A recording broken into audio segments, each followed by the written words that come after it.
Hi, everyone. Welcome to today's live stream. I'm Judy the YouTube Lawyer. This will be the final part of reading the rest of the deposition of Jay Shapiro. He's the CPA who has been assisting the Adelsons as well as Charlie Adelson since 2013, I believe. So thank you all for being here. Thanks for your interest in the case regarding justice for Dan Markel, as well as the Charlie Adelson case. So this Friday will be a big day when Katherine Magbanua is sentenced for her role in the murder for hire of Dan Markel. And then we don't really expect anything really exciting to happen with Charlie's case. It's more of a case management, probably a brief hearing, just setting forth some deadlines or preliminary matters. So let's move on ahead. I will go ahead and share. I think we ended somewhere on page 121 of this deposition. In total, there's about 160 something pages. So here we go. Let's see. I can't remember exactly which line I ended on here. Okay, so at the bottom, the questioner is Wendi Furman, who is a partner at McDowell Hetherington, a law firm in the Miami area. So she's the one asking questions of Jay Shapiro. So she says, what year are we in? 2015 here, 2015. Okay. And then for 2015, we do have that cancellation of debt income, right? Right. So that's going to flow through on the individual tax return that shows up, for example, in this U.S. and foreign source income summary statement 22 for the Adelson Institute prosthetics. That's the income of the $117,000, right? So that cancellation of debt income is included in the K1. Yes, well, it's included there, but the K1 is a loss for that year. No. The ordinary income amount on page, no. Statement 16, answer, no. In that year, it's 119 of surplus of positive income, 119,264. That's the Adelson Institute in 2015. What line are you looking at? Well, I'm looking at Schedule E, page 2 for the Adelson Institute, but that's what you're talking about, the Adelson Institute income. Right, but I'm looking at the individual return where it says the K1 from Adelson Institute was a negative 14,504. What year? 2015 for depreciation assets placed in service after 1986. Answer. No, you're looking at a footnote related to a K1 for a depreciation adjustment related to that Adelson Institute.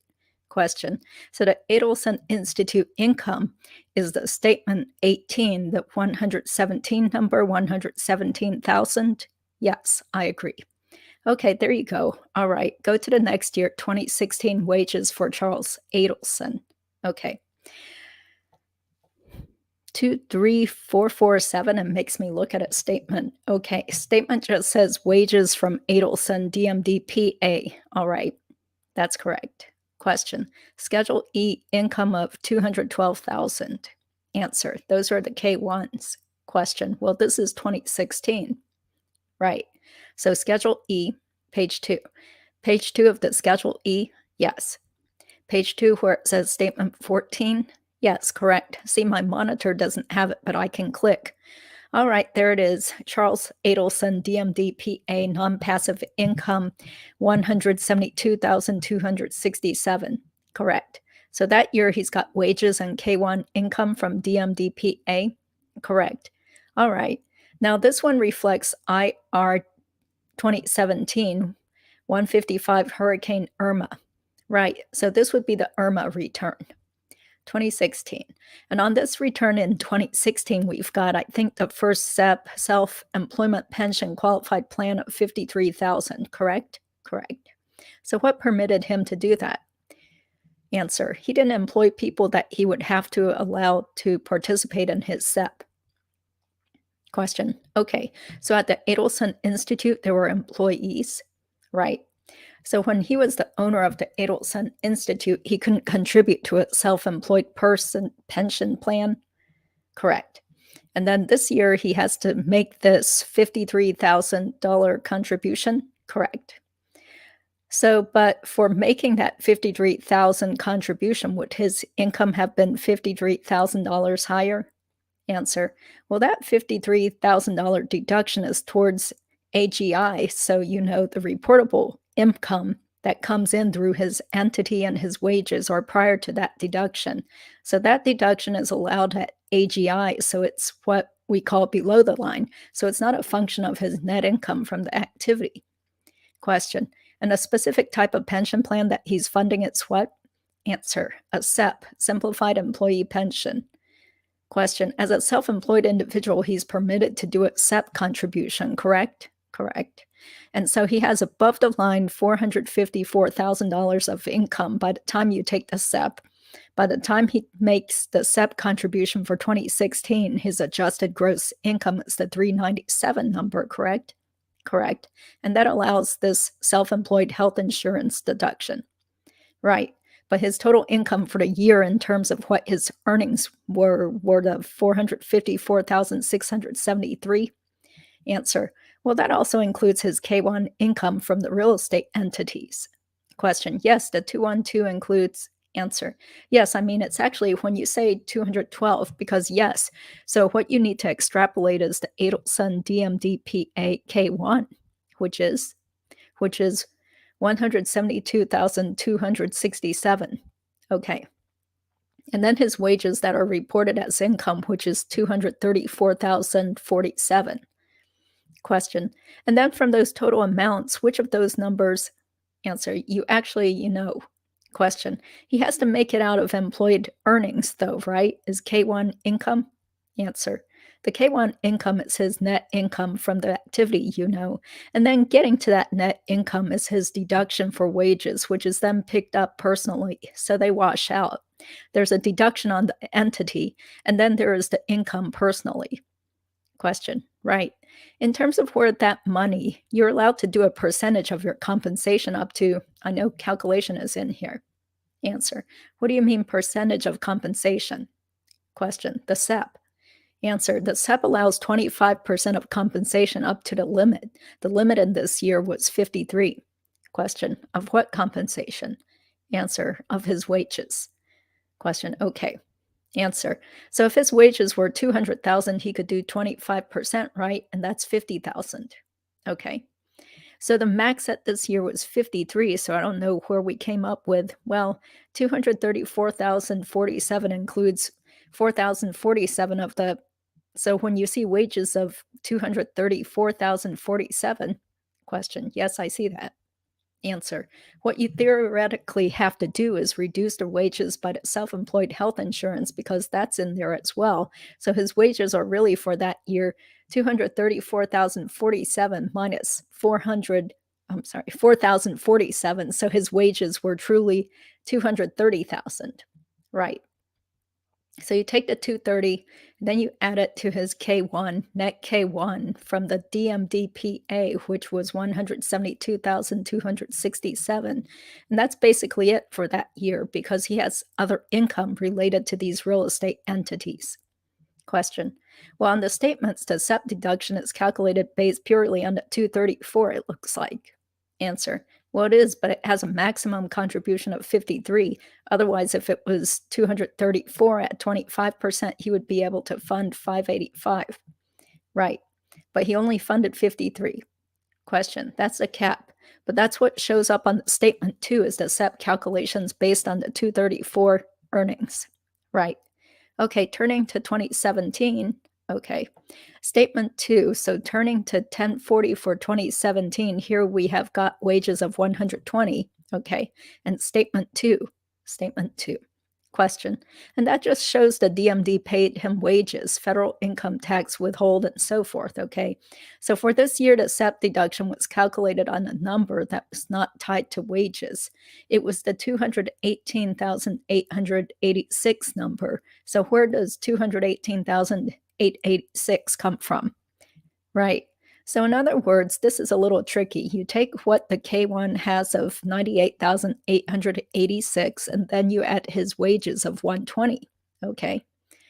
You get 218,886. Yes. Answer. Now, the reason we're using the 98,886 is because we're also taking that and saying that it is subject to self-employment tax. So it's really considered compensation as well. And we didn't do that in prior years because I guess this was the first year that he had significantly less income. So we couldn't increase his wages anymore. So we just made his net income from the PA all subject to self-employment tax, which means that it is considered wages for purposes of a SEP contribution. So we added the 98,886 into the calculation to increase his net SEP deduction of 54. So it went from 53 to 54. Question. So it is the SE schedule. Answer.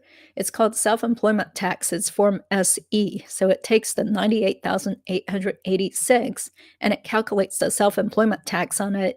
And that allowed that income to be considered earned income for purposes of a SEP contribution. There it is. Got it. So that's what we do sometimes. I see it. Schedule, long schedule SE. Yes. Other net, non-form SE. Answer. Right. So SE income, self-employment income, that's where the 98,000 gets reported. All right. And that's to enable him to fund a maximum SEP without taking the maximum salary. So we converted it at a different level. Okay, got it. All right. I have nothing else on that one. You got it. And number, let's see, 2018. Yes. This is a little strange the way it printed, this 2018-1040. I don't have a date here. Answer. Yes, unfortunately, the dates, they should let us not be able to change the date, but the software doesn't have that stop, okay? So this one that I'm looking at, it's dated, it doesn't have a date. Yes, this was the form. It was a half form.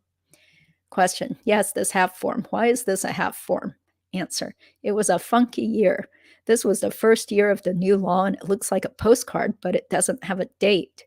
I don't know what to say about that, but question. So for 2018, I've got wages of 125,972. Correct. Question. Statement 1, which is Charles Adelson, DMD-PA. This year, the SEP is on the next page, but there is no SEP contribution. Is that right? Right. I don't see a SEP. I don't know why. Question. So it would be in a schedule. It would be somewhere if it was calculated and done, right? Answer. As far as why there's no SEP, I don't know. Maybe he just didn't have a good year. Question. And then in the statements after the DMD, MD wages and statement 1, there is a miscellaneous income, Angela Berkowitz. Statement 2 that I don't understand because it says 66,519 and then it takes it away, 66,519. Answer. Right. So what it's saying there is for some reason he was given a 1099 to his personal name for that year. That 1099 would have been not related to him personally, but related to the income from his PA. So we would have took it out of the personal and we would have said attributable to and reported by the entity. And then we would list the entity ID number. And that should have probably been done here on that schedule that you're talking about. That schedule, 66,519, it's asking me to recalc. It's reducing it. But then we are saying that it's picked up by the entity, the Charlie Adelson DMD-PA. Now, I don't know why they issued him a 1099 personally, but he wouldn't pick up the income personally because he earned the income through his entity. It's a little tricky, but he didn't practice on his own. He practiced through his entity. Question. Okay, so I actually have, I believe, an email on that issue. Answer. That is what I'm trying to see is if we had anything on the entity, it would reconnect that figure. No. Question. So I have an email here. Maybe this will elucidate matters. Answer. Look at that Maggie. So Maggie was doing his personal return at that time. Question. So Maggie has written to Charles about these questions, and there's this one about midway down. The 1099 was issued from Berkowitz, phonetic, PA, to Charlie's social security number for 66K. Answer. Right. So what she says at the bottom, she says, I'm making an adjustment on the return to allocate to the EIN. So in other words, we didn't pick it up on Charlie personally. We picked it up on the entity, the 66,000. Question. So EIN means employer identification number. Answer, employer identification number. So it's being accounted for on the DMDPA, correct. And when it says Charlie's SS, that's why it's showing up as a 1099, right? Because it says the 66,000 from Berkovich was deposited into Charlie Adelson DMDPA account. So she identified that right there. That looks like Charlie's response to her, right? Charlie to Maggie after she responds. Answer, right, exactly. Oh, yes, he actually said that. Look at that. Yes, I wasn't even copied on it. So look, somebody got it right without me. Question. All right, so that explains that 66K, which means it did flow through. Right, it was picked up on the PA, not additional income personally. For whatever year we're in, what year is this? Answer, 18 or 19? 2018. Okay, 2018. 2018. Question. Yes, this is the one with no SEP contribution, right? Answer. Again, no SEP. Again, no SEP, correct. I guess his income went down and he couldn't do it SEP anymore. You know, as you pay tax at lower rates, the SEP is not as beneficial as it is when you're paying tax more at the higher rates. Question. This is true. Okay, so we turn to 2019. We've got income statement 1, wages 128,000, correct? Answer. Let's see here, getting a little ahead of me, but that's okay. You got it all conveniently organized right here, and I'm pulling it from all different places, which I should be able to do. Okay, so wages for 2019 is 128,803. Question, and that's the DMD income, and then he's also got answer, right. So that 8803 is that self-employed health insurance that's increasing his wages. So you really should be using the 120,000, not 128,803, because the 28,803 is offset by the self-employed health insurance. Yes, and he does have a SEP for 2019, right. So he's got Schedule 1. I see the self-employed health insurance, that 8803. So that's why he's being attributed wages, so forth. W-2 of 128,803. He's putting 8,000 of that towards the health insurance. Right. It's just a washing effect. And then the SEP that year, he does 32,000. So is there a calc for that? Answer. Well, 32, I mean, I would think it's off 120.25 is 30. I guess what we did is we said, well, he pays tax on this health insurance, so it would be 128. Question. So I see on statement 3, there is the SEP calculation that gets to the $32,000 number using the 128. Okay, yes, 322. Question. So that's reflecting his total earned income is the 128, right? So I would use the 128 then. Okay, and then out of that 128, he's allowed to contribute 32,000 towards the SEP. All right, that's correct. And adjustments to income 8A, what is that? What are adjustments to income? Which line? 8A. 8A, I don't see 8A anymore. From Schedule 1, line 22. These are all the deductions, right? That's the sum of those two deductions. Okay, 41,103. Question. All right, that's all I got on that. 2020, I got income of 106 and line 1 wages, 106,285. Answer. Let me pull it up here. This is 2020 now. Yes. So in 2020, he had wages of 106,285. Okay. And SEP, 26,571, which is 25% of the compensation number, which is 106,285. Question. And he also has 11,516 of DMDPA non-passive income. Correct. 11,516. Yes. So that's on statement 12. Yes. Question. But that gets added all together into all of the Schedule E income that's online. Correct. Schedule E, I know you're here. Why did they move everything? Where is Schedule E on the 1040? That's page 2, Schedule E. Okay.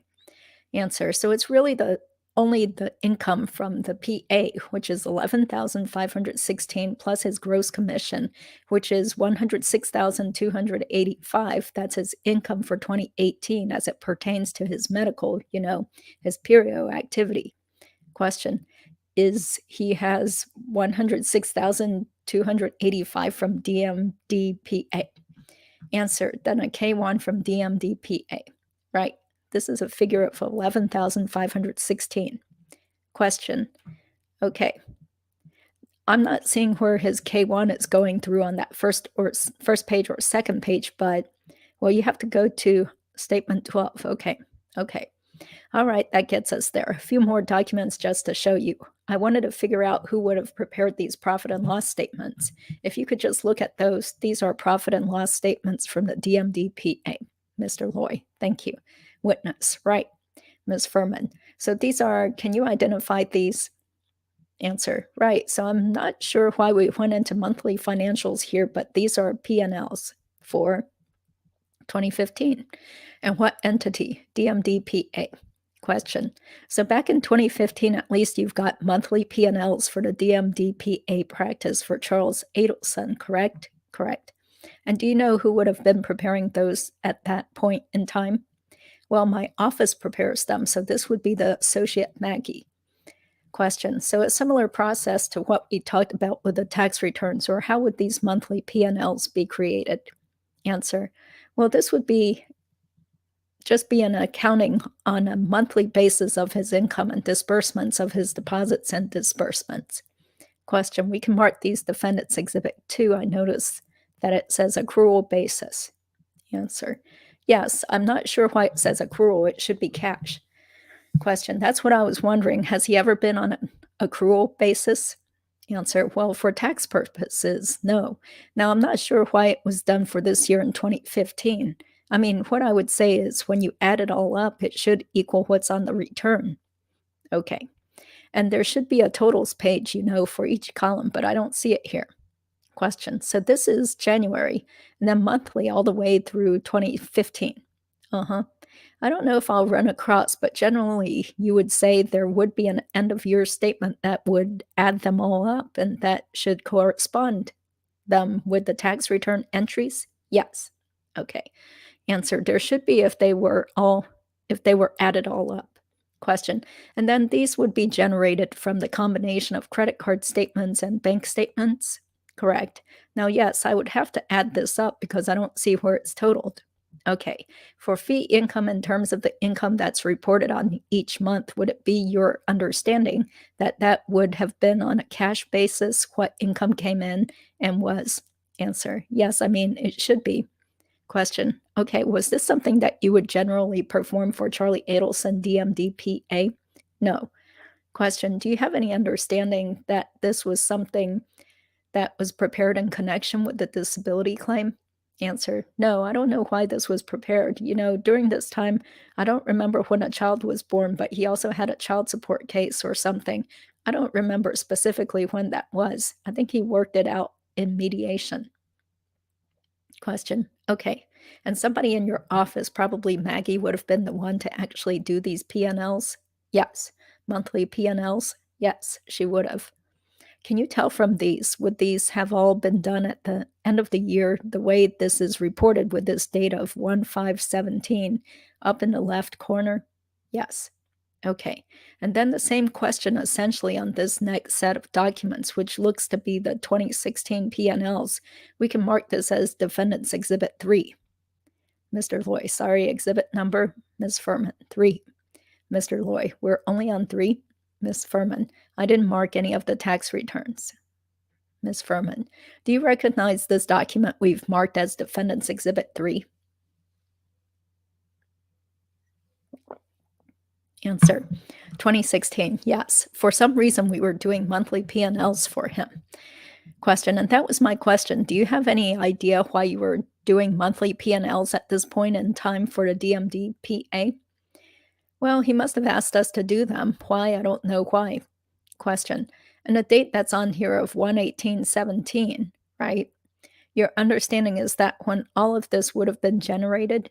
Yes. This report printed all at once? Correct. Okay, because it has, I don't know why these are in different order. It has all the dates, January through December, all compiled here. Okay. Well, I'm adding up the revenue to see if it is agreeable to the return. 668,052 for 2016. Question 668, answer 052. I just added it up. I don't know. So this is 669,058, 668,052. So we are off by looks like $1,000. I don't know why. Maybe I added wrong. Question, but that fee income total, answer correct. Question, is corresponding to approximately, answer correct. Question, the DMD, answer to the return reported on the cash basis. Question, on the 2016 P&Ls, there is this administrative fee entry listed under expense 8, right? And it is $2,700 for December 2016, correct? Yes. And then for November, there's an administrative fee for $2,800, correct? Yes. And one for October, $2,800, correct? Yes. If you look at Defendant's Exhibit 2, there is an administrative fee on those P&Ls, right? Answer, yes, let's see, correct. I don't see it for 15. Question, so in 2015, we know that Charlie owned the Adelson Institute during that time period, correct? Yes. 2016, he didn't own the Adelson Institute at that point, correct? Yes, correct. And so for some reason in 2016, he starts having to pay an administrative fee of $2,800, $2,700 per month. Question, did that help you understand in any way what that administrative fee might have been attributed to before? Answer, I don't know where the other side of it is. So in other words, if he deducted an administrative fee, it was picked up as income on another entity. Question, if you look at March 2016, the administrative fee is $3,000, right? If you look at April of 2016, the administrative fee is $4,000, right? If you look at May of 2016, it's $5,000, right? Correct. But at this point, that's just outside of your recollection in terms of what was being written down as an expense for the DMDPA when it comes down to a charge for administrative fees. Yes, yes. Question, okay, in terms of the backup for the records that you would have for the tax returns, would those have included that kind of detail? Answer, well, the 2016 would have had a GL general ledger. I don't know if we have it. I don't think we do. It would have been shredded.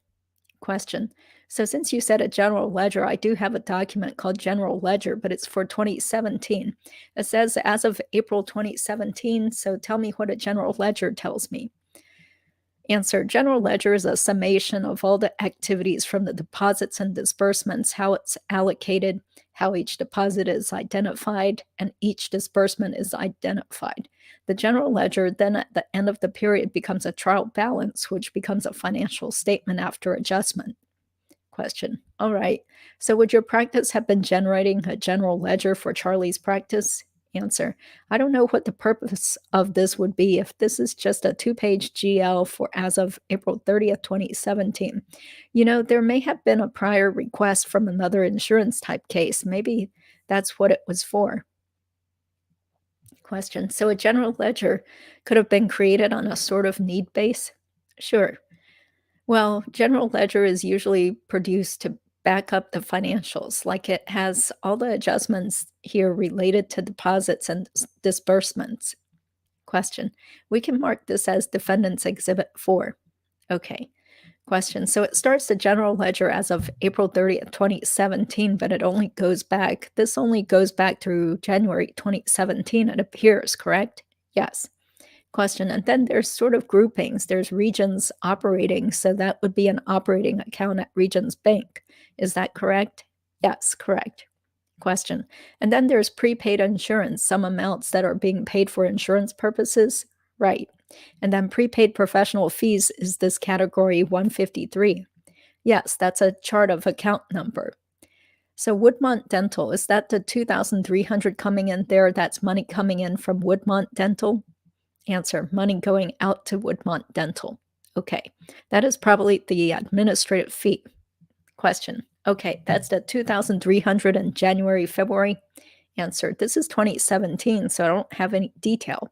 In terms of the P&Ls, 17, correct. Question, do you know how far back your records go on these kinds of documents, these general ledgers, P&Ls? I would say statute, same thing. Question, at this point, you don't have anything back to this time period in terms of P&Ls or general ledgers? Answer, not that I can create or reproduce. Question, so those records would be kept in a software program somewhere? Answer, yes, in QuickBooks. In QuickBooks? Correct. Do you still use the QuickBooks? We do. So would you have that access to that data through QuickBooks for these entities? I don't know if we have this date, but we do have the last 3 years, 18, 19, and 20, because the statute is still open. So for 18, 19, 20, you would have access to the general ledgers, GL, correct? Would you be able to generate those? I can't, because this would be done by my staff accountant who has the access. I don't have the detail. I don't have access to the detail. Like, in other words, this is her job to maintain this, so I can't just go in and extract it like I can a tax return. Question, okay, so is that Maggie? Maggie, correct. And Maggie is the one who creates these entries? Yes. But these general ledgers, and if they are there and were generated, profit and losses would be available back to, sure, the financials would support the returns. Okay. Answer, the profits and losses and the balance sheet would support the returns. The general ledger would support the financials. Question, and this general ledger in particular shows the deposits that are to be made in the operating accounts? Correct. And then it shows, like you said, these disbursements to Woodmont Dental and so forth. And then, yes, tied down to the tax return. Okay. And the Amex, where it says Amex, that means it's coming from the Amex statement?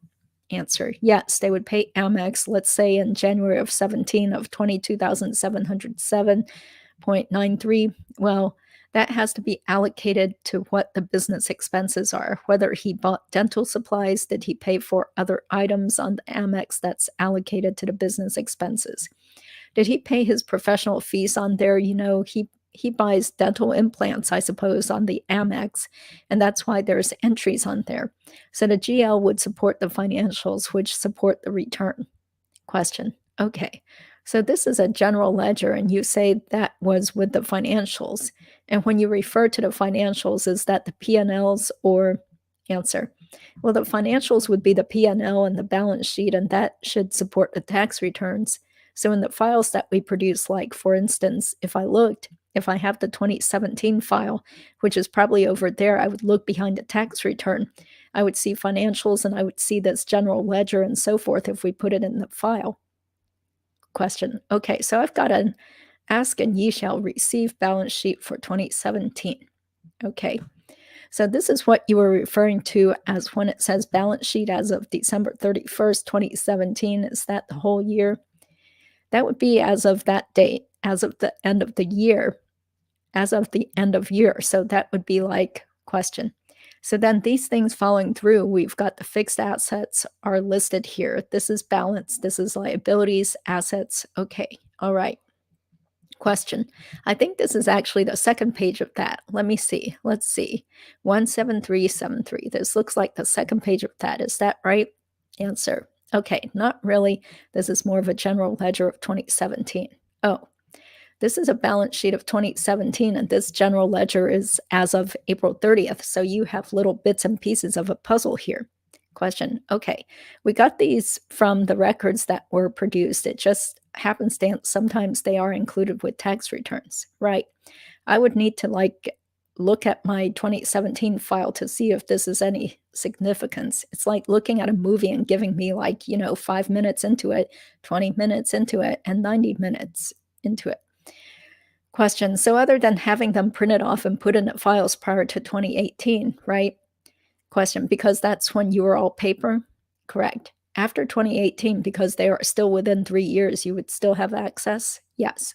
Your staff accountant would still have access to them? Definitely. So if we needed those general ledgers and profit and loss statements, if they've been created, okay?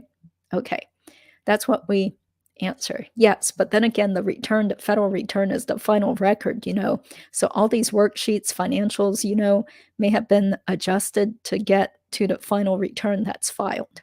Right. So that's why I would need to look in my file specifically for 2017 and see where these come from. It looks like you just have pieces. Question. Yes, I would agree with that. With a statement of revenue and expenses, let me show that to you. Okay. What is a statement of revenue and expenses? Answer. Okay, well, this is a cash basis now. See cash basis. Yes. So cash basis would be what his return is prepared on, which is a cash basis. And this should equal pretty much the return that was filed. So the income of $235,927 is the same. Cost of $27,040 is the same. Gross profit of $208,888. And let's see, everything agrees down to the bottom, and then you have depreciation here that's booked. The D, yes, depreciation. So this is just like an accountant's work paper that puts together a P&L that should agree with the return. So this must come from our file. All right. And I think the last one I have is a statement of income. January. I know I saw that in here in these boxes. This is the statement of income, January through December 2020. Answer. Right. So this would be the P&L for 2020 that should agree with the return. $197,252, cost of 50. Let's see. It's 6,114. Right here we have 5,815. So it must have been something grouped like, in other words, yes. See? Dental supplies of 298 would be added to the 5,815 to get to the 6,114. And then the net income of 3,137 is after depreciation. 3,137 for 2020? Right. We have a higher number here. Must be something here. Oh, because the meals and entertainment is 100% right here. And down here on the tax return, it's only 50%. So that's probably what it is.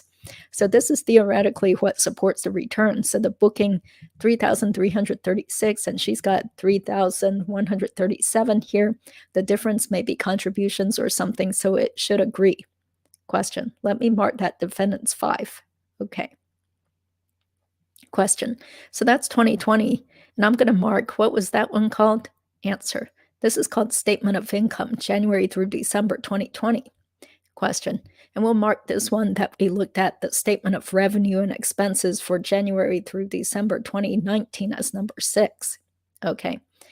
Question. And what other one do I have here? This, and yes, this one is 2019. Got it. And the one that was 2 pages, let's see, just a balance sheet for 2017, we'll mark that as 7. Question. The document that we got copied, we will mark those at Defendant's Exhibit 6, the K1s for 2019 and 2020. Question. And then this was a compilation of multiple W-2s that were 2018, 2019, 2020. They're the most recent tax year file that we copied. We will mark that as the last exhibit, which is 9. The first exhibit, the subpoena, the notice, did that have the subpoena attached to it? Subpoena, yes, that's what I thought. Question. Some of those documents back to 3 years ago would still be available? Yes. Question. 2018. I'll check to see if those have been produced. Do you think if they were generated, they would be produced behind the tax returns? Yes. For the DMDPA? Correct. Okay. Answer. I can look at 2017 right now if you want to. The problem is it would be on the right side. In here? Yes. Okay, let's see what you got here. Returns supported by financials, bank statements. I don't see the GL, which means we didn't generate it. So we went right from bank statements to financials. All the bank statements, correspondence, just internal correspondence. Okay, so let me take a break and take a look back here, see if anybody's actually watching. Okay, thank you guys all for being here. Yeah, I appreciate you guys being interested in this. I mean, to me, this is getting really boring. So drop a message in the chat box if you really want me to keep reading till the very end of this. Otherwise, I'll just go ahead and scroll through slowly. So people that are really, really interested in reading every single word of this can watch it on replay and read to the very end, because we only have about 12 pages left, but my voice is already going, as you can hear. So if there's nothing really like, really exciting, then I prefer not to read another 12 more pages. Okay, so let's just scroll this. What is this? I'll let you guys know if anything looks really interesting here.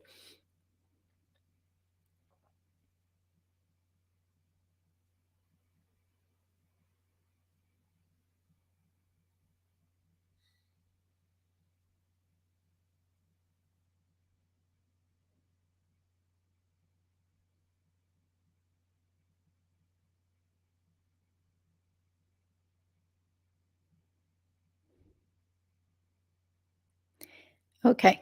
Well, okay, so I scrolled slowly for anyone that really, really wanted to read all that. Okay, so on page 161, Ms. Furman asked, do you have an opinion as to the income loss that Dr. Adelson has incurred?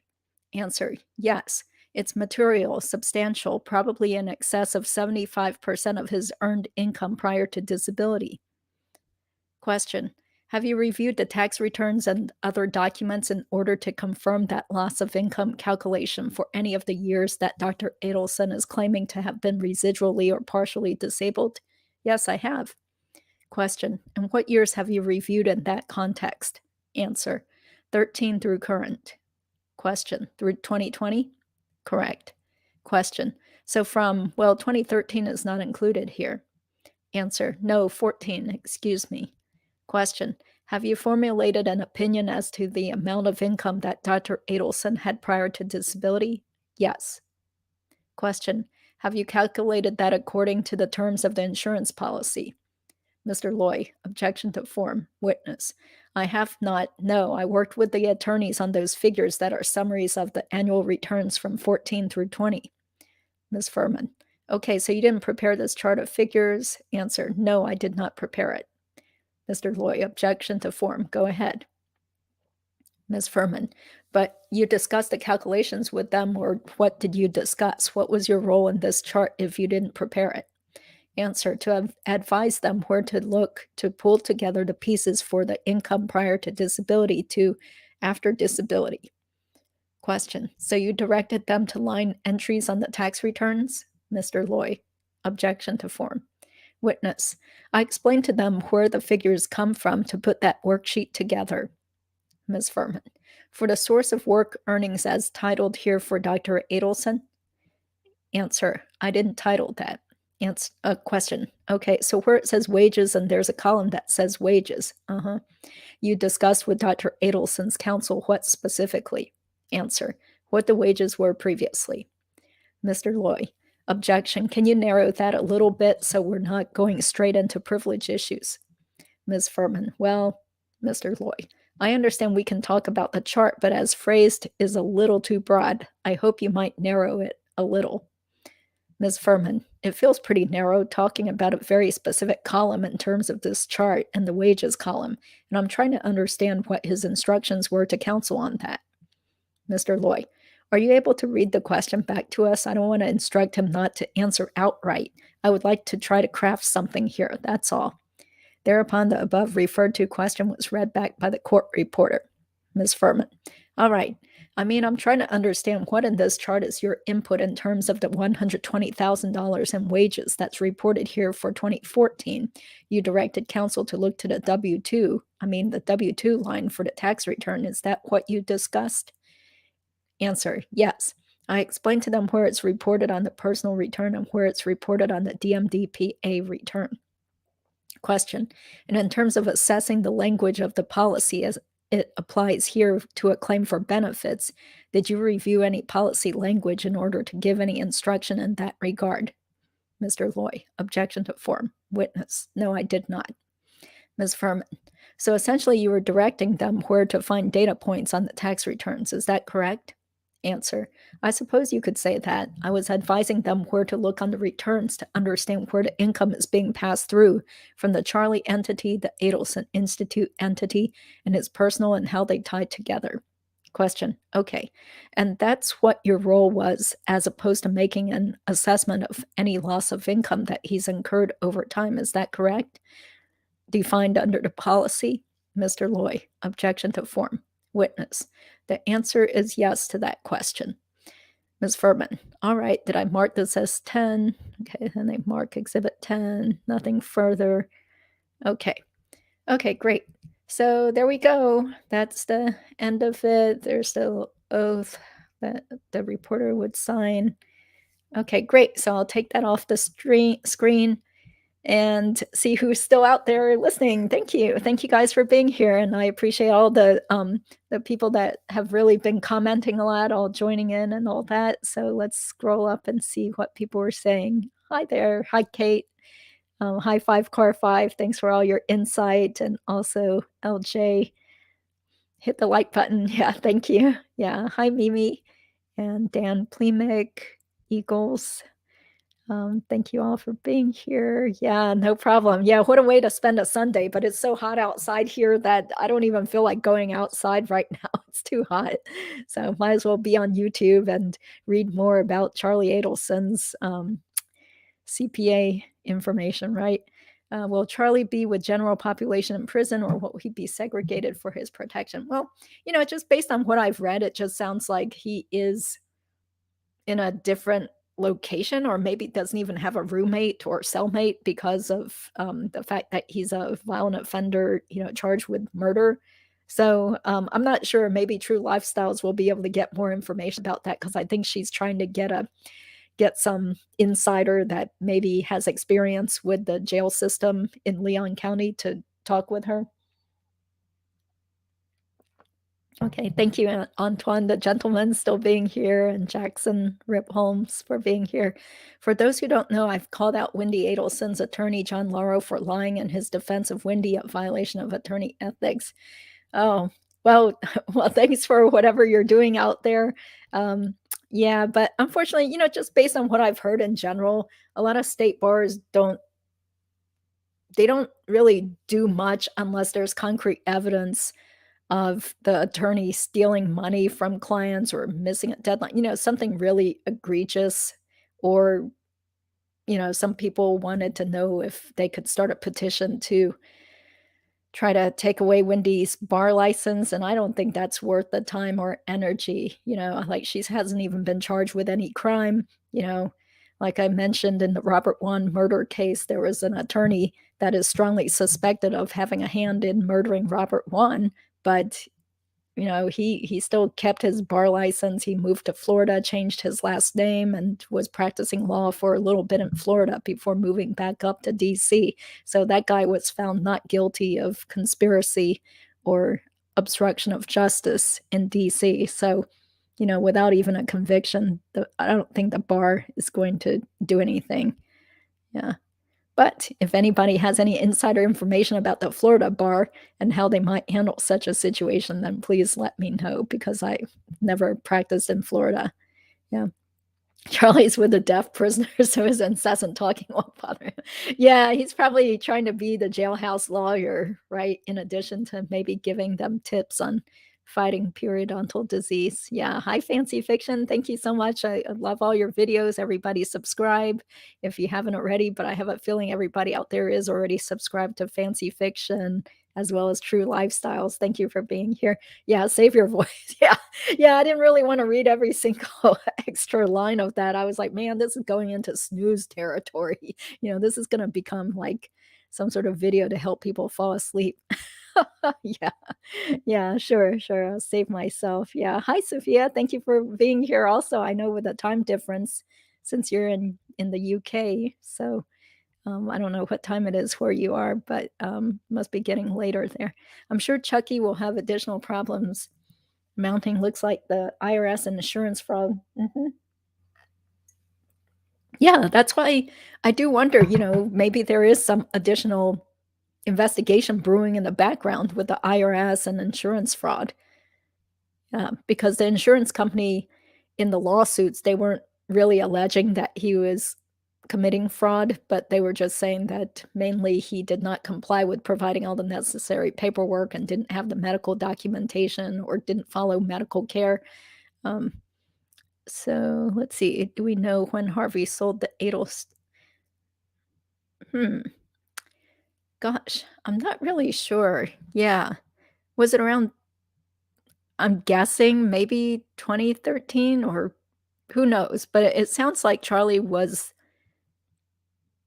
the owner in 2014 and 2015, and then sometime in 2015 sold it to his father, and then the Adelson Institute was just closed down and sold off to another practice in 2021. Yeah, that's what I recall. That's from my memory. So if I got it wrong, somebody let me know.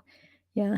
Oh, yeah. Yeah. You're working hard on a timeline. Yeah. I mean, it's hard because there's just so much information out there. It's like, man, it's mind boggling to keep track of all the facts. The jurors are going to need some sort of chronological visual aid to keep track of all of this stuff. Yeah. Good summary at the end. Very, very informative. 75% loss of income during the years since the case became big news during so-called years of disability. Yeah. And of course, then starting in early 2019, that's when Charlie's baby mama filed the paternity and child support case down in Florida. I don't have the file, but I did manage to see a little summary on the court website. So in addition to wanting to try to get disability benefits because he's losing patients and he's tired of it and he wants to slack off and have fun, it's also probably because he didn't really want to give too much child support to the baby mama once they had a falling out. So he was probably deliberately happy to depress his income. If I were to judge, I would guess 25% of lost income due to physical disability, 75% due to bad press. Then there's the fraud in the falsely excessive claim. Yeah. Also, were there communications between Katie and Charlie the day of the murder, or were they together? Yeah, I mean, from what I read, it sounded like Katie was actually with Charlie. Yeah, because she did ask her friend Yindra to take care of her 2 children. I think the night of the murder, or was it the night before the murder? Well, either way, I remember there was something about how Yindra made it sound like it was kind of weird because usually Katie wouldn't ask her to watch her 2 kids, but you know, sounds like Katie was together with Charlie during the time that Dan Markel was murdered.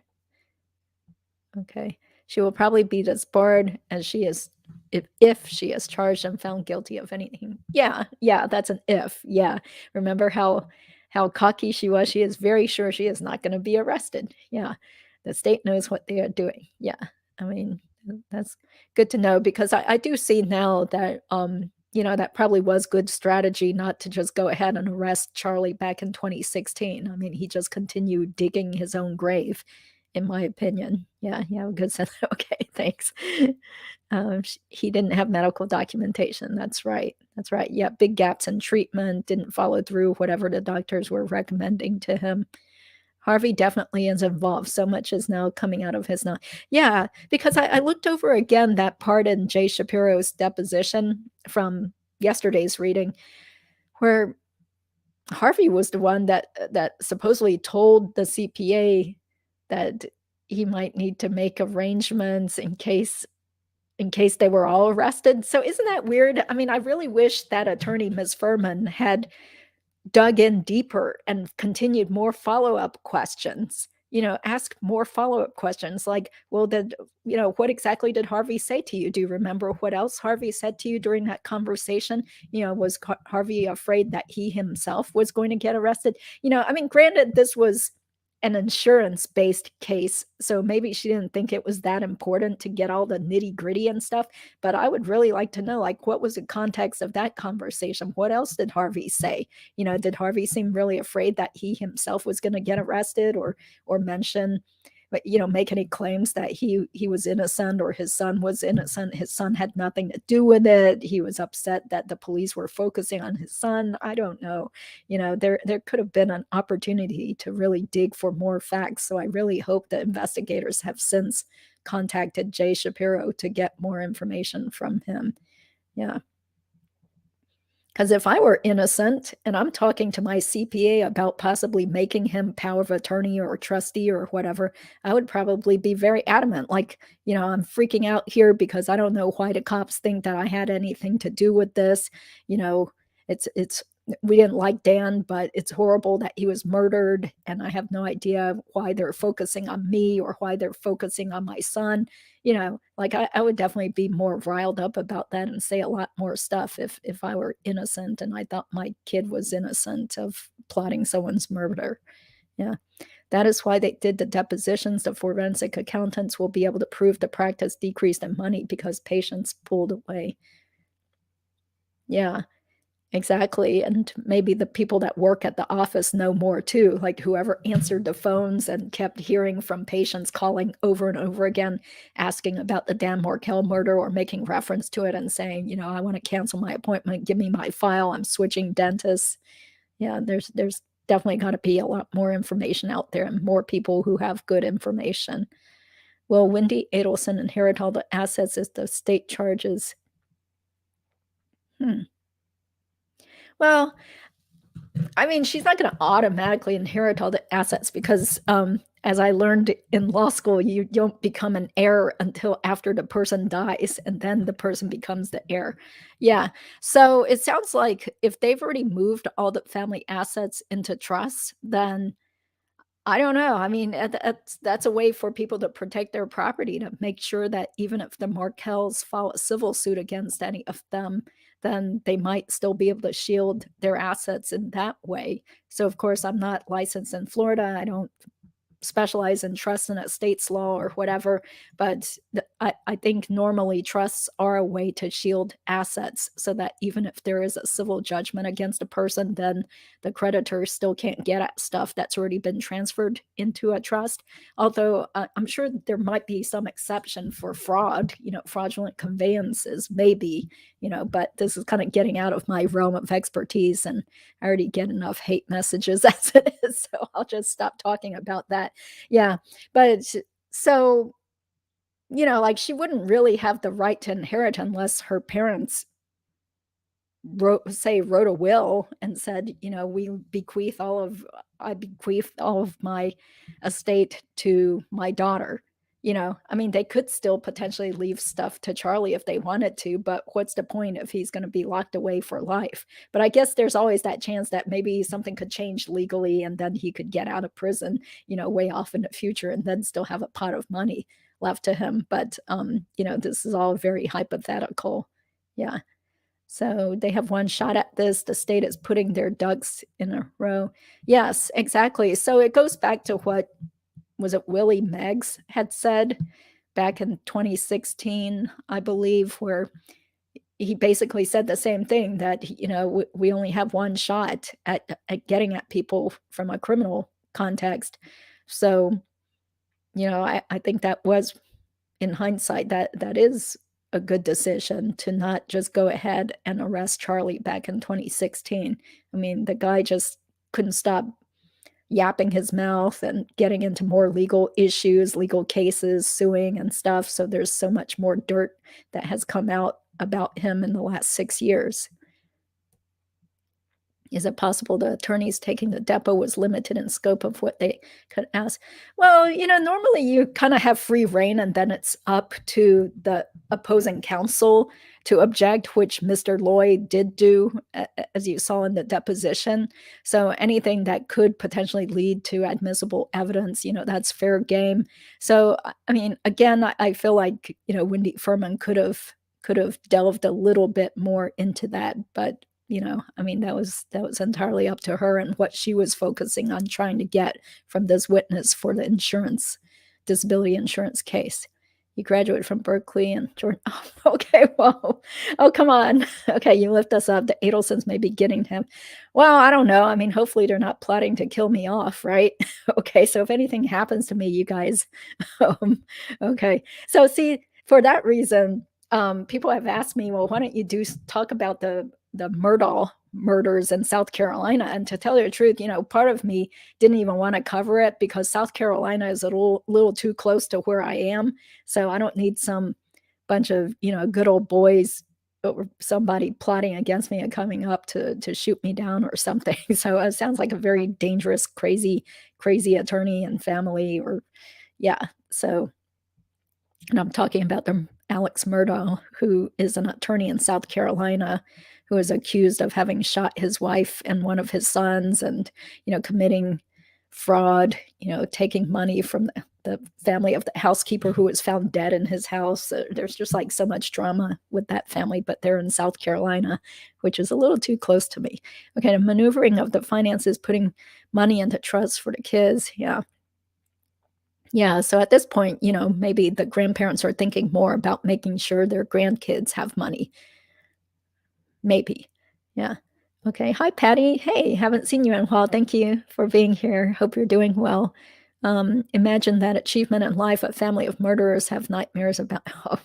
I don't know. I think they're probably having more nightmares about possibly being put into prison or being put in jail. Yeah. Uh, let's see. They will need funds for legal fees. Also, big bucks will be needed. Yeah.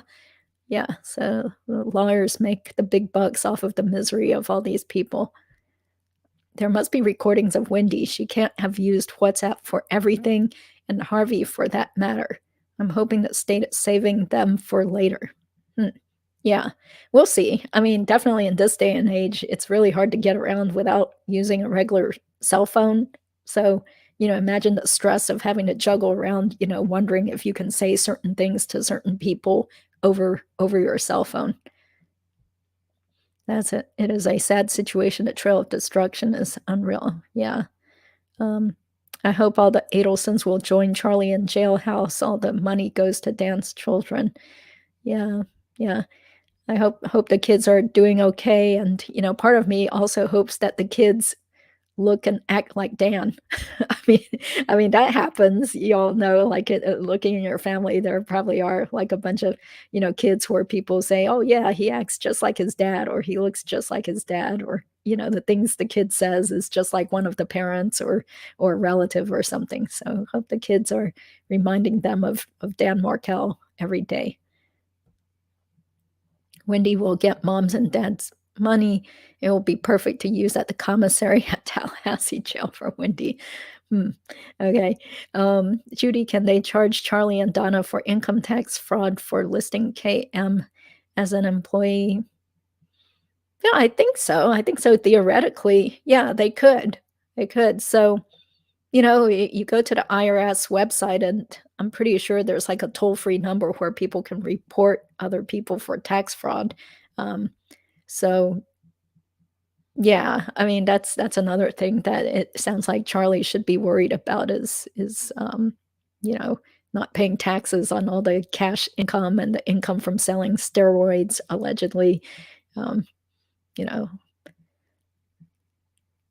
could be some way to sink the boat that way. How much money can the Markel family sue for if Charlie is charged with murder? Yeah, I'm not sure if there's any sort of statutory cap for damages in a wrongful death case in Florida. So since I don't practice in Florida, I probably shouldn't say much, but yeah, I mean, I do foresee a civil suit in the future, once some of the stuff, the criminal matter does get resolved. It makes sense that the Markels, Dan's parents, could very well sue Charlie or whoever they want to, for the wrongful death of their son.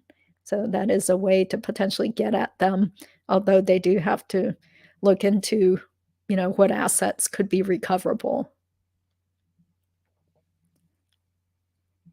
Okay. Hi, James. Yeah, thanks for being here. Not sure if you've covered this, but we've heard more about Charlie's supposed cheating in dental school and the family using their connections to get him out of trouble. Yeah, we discussed that towards the end of yesterday's live stream, where apparently there was a good friend of Harvey Adelson's who then had a big falling out with Harvey, and he did speak with investigators, and there's some typed up document from that person's interview where he talked more about Charlie maybe cheating in dental school or having bad grades, and then the father had to bail him out or maybe use his influence to help Charlie get through dental school. Yeah, so that's what I recall about that. But the actual document, you can see it somewhere on one of the videos made by Fancy Fiction. I'm pretty sure it was Fancy Fiction's YouTube channel. So you can find it somewhere there and pause the screen, pause the video and read it, some of it for yourself. Yeah. Donna really wrecked the lives of her kids. She didn't stop interfering with their lives. Yeah. Yeah. Seems like she really did have this very controlling attitude towards the kids. Yeah. It was a painful end for the victim. Glad the circle is slowly but surely closing up on these culprits. Yes, exactly. Yeah, the poor kids. Yeah. Yeah, there was something, I think it was on Mentor Lawyer's channel recently about changing the names of the Markel children. And he cited an anonymous source who said that when the older son went to kindergarten and was told that his new last name was Adelson, that the poor kid ran out of the room screaming or crying. So if that's true, that's just really disturbing. Yeah, very sad for the poor little kid. Yeah. Joke only. What would any of us do if we were alternative universe, the Adelson family? They might take a trip to Jonestown, Guyana, drink Kool-Aid, take a trip on Air Malaysia. Joke. Huh. Well, it seems like they feel like they're not going to be arrested, or I don't know. I mean, at least Harvey was making plans with the CPA, trying to make sure that his affairs were taken care of, right? So does anyone know if Dan's parents are seeing the kids now? No, they're not seeing their grandchildren at all, because the Markel Act doesn't really apply to them in their specific situation. So it sounds like the last time that Ruth and Phil Markel were able to see their grandkids was maybe in April of this year for just a day. They flew all the way down from Canada to spend time with their grandchildren. Yeah. Oh, and by the way, yes, so just to help out another YouTube channel here, Surviving the Survivor, has a really good interview with Dan Markel's mother, Ruth Markel, where she talks more about him and what happened. And she also mentioned that last visit that she was able to have with her grandkids earlier this year. And also interviewed is someone named Karen Cyphers, who was a good friend of Dan Markel's. So check out that YouTube channel, Surviving the Survivor. That's an interview that just showed up on their channel this past or last week. Yeah. Yeah, my heart hurts for the children. Hi, Lynn. Thank you for being here. I managed to catch up and just join in. Thank you for sharing. Okay. Yeah. Thank you, guys. Yeah. I appreciate all the words of support and everything. So, are there any recordings of Charlie talking to Wendi? I feel like there would be a lot of conversation if they tapped his phone. Yeah, I don't think so. Not as far as I know, but we only have seen a tiny sliver of what there is, thanks to Fancy Fiction's YouTube channel. And I think Fancy mentioned that there's some link on the, is it Florida Political website? There's some like Florida journalism website that had a link to a bunch of those FBI recordings of the phone calls. So I haven't been able to find that specific area on their website to the phone calls, but so far I have not heard of any recorded phone calls between Charlie and Wendi specifically. Yes, I hope they have Dan's integrity. Yeah.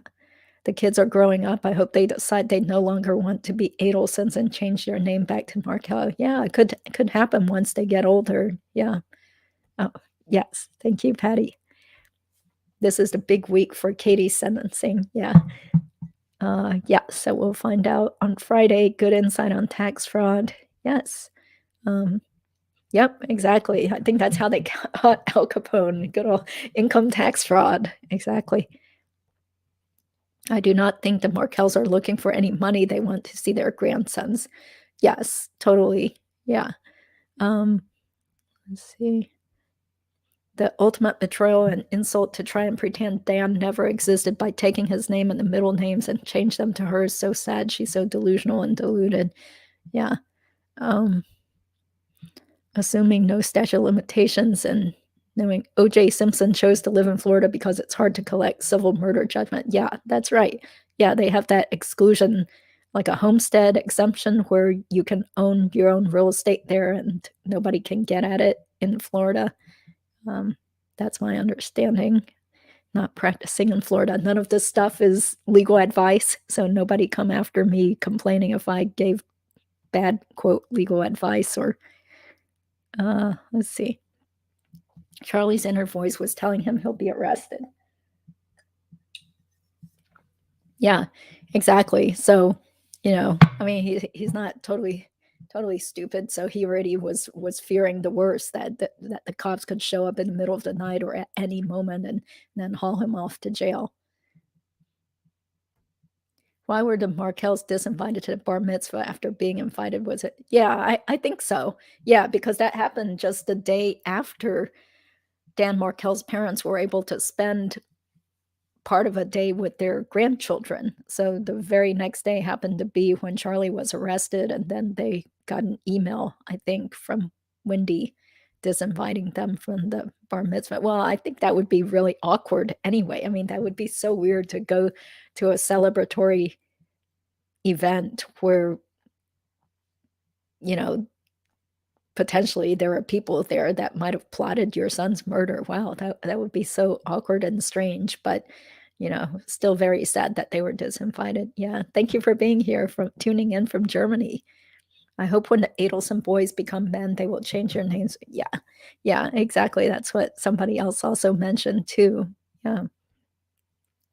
It is really strange, Charlie not supporting his only son probably ever. You again have good insight because this is a horrible flaw. Yeah. Well, thanks to some sleuthing from, I think, was it Sean Jay or somebody else? I'm sorry, now I can't remember the person's screen name, that we did see a couple of, cute little pictures of Charlie holding his son on the baby mama's mother's Instagram. Yeah, so it sounds like Charlie did support the child for a while, since he was living with the baby mama for a while, but then things were going south. He was telling June how miserable he was and how they were constantly fighting, and he really wanted to just ditch the baby mama, but then he knew he wasn't going to get custody. So he did support the child for a little bit. Yeah, but then ultimately he wound up in court over that. She changed her names to Adelson. That name is attached to Dad's murder. Good move, Wendi. Yeah. If that's your real name, get ready to get a message from her attorney. James Wagner, do you know anything about what Charlie's next appearance, which I believe is on the same day? What will it be? Yeah, I've heard that it's a case management hearing, so it's probably not going to be that long. Who knows? It could just be like less than half an hour long, where they just decide, what's going to happen next, and we're going to have another date. I've been hearing from people that a trial probably is unlikely even within the next year. It could be even 2 years or more from now, just based on how many people are involved, potential witnesses, how much paperwork, reading, depositions. It could be a very long process before Charlie sees his day in court if he doesn't make some sort of plea deal. So, okay, well, great. So thank you guys for being here again. And maybe we will. I do feel kind of tempted to just do a deep dive reading into either Katherine Magbanua or Charlie Adelson's arrest warrant, just to refresh my memory, because there are some people that are very adamant that Harvey was totally involved from the start, also in the plot to murder Dan Markel. And I think there's some information potentially in the arrest warrants that mention him. So maybe we'll take a look at that in a few days when I get a chance. So, and I'm also talking with Mentor Lawyer. Perhaps we'll be doing a joint live stream on Friday. We'll see. Everybody's just trying to work hard to bring more attention to this case and get justice for Dan Markel. So, oh, by the way, so I did bring this stuff up. See, my voice is all croaky now. Just so you guys can see who we're talking about. So this is Jay Shapiro's website. You can tell he's a really very experienced CPA with plenty of business, because his website is basically this one page where it talks about his experience. It says he started as a CPA in 1986, where he spent 5 years with the big 6 accounting firms of Coopers and Lybrand and Ernst & Young. Okay, so very distinguished. So there's a picture of him. His office is in Weston. If anybody out there needs an accountant in the Florida area. And then the attorneys, I think he's the younger associate that is on the case. There's another attorney that is a lot more experienced that's also representing Charlie in his quest to get disability insurance benefits. So this is the attorney that was at Jay Shapiro's deposition. Alexander Loy graduated from Trinity College and Albany Law School of Union University. He's also went to a World Rowing Championship in Bulgaria. Okay, that's very impressive. Okay, so that was Charlie's attorney at that deposition. And then just for, in case anybody's really interested, Wendi Furman is one of the attorneys representing Berkshire Life Insurance Company in this federal case, which is still going on. And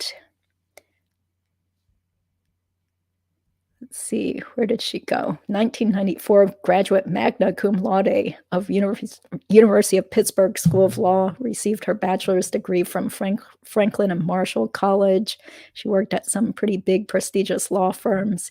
Okay, so anyway, yeah, just to personalize this deposition, I appreciate you guys being interested in the case and caring about Dan Markel and being interested in hearing about a CPA's deposition. Yeah, exactly. Yeah, do Charlie's arrest warrant. Yeah, sure. I'd be glad to, because I'm personally interested in rereading it again. Yeah, to make sure I didn't miss any details. Yeah, thank you for tuning in from England. Yeah, refresher before Friday. Yes, definitely we'll do it then. Okay, have a great day. Enjoy the rest of your weekend, and I'll see you at the next live stream then. Take care. Bye.